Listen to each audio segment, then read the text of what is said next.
Seperti inilah suasana ribuan warga maupun para keluarga yang turut mengantarkan calon jemaah haji asal kota Lubuk Linggau yang akan berangkat menuju asrama haji Palembang.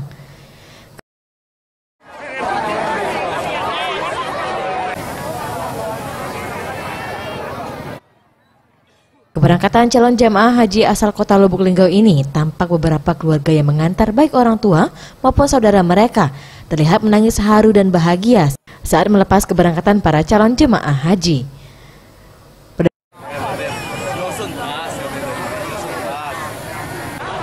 Berdasarkan data Kementerian Agama Kota Lubuk Linggau untuk keberangkatan musim haji tahun 2019 ini, jumlah CJH Lubuk Linggau tercatat sebanyak 261 jemaah yang terdiri dari 115 jemaah perempuan dan 146 jemaah laki-laki.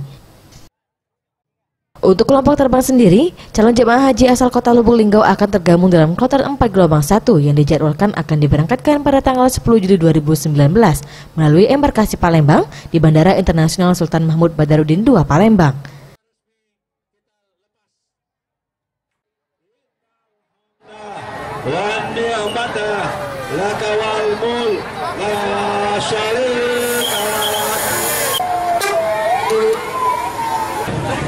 Siap di dalam bis dan tadi sudah kita lepas. Kita hanya bisa menyampaikan doa dari Allah Subhanahu wa Ta'ala, semoga jemaah haji kota Lubuk Linggau diberikan kesempatan dan seluas-luasnya. Sementara itu, jemaah asal Lubuk Linggau ini akan menjalankan ibadah haji selama lebih kurang 40 hari dan rencananya dijadwalkan kepulangan pada pertengahan Agustus mendatang. Tim Liputan Sriwijaya TV.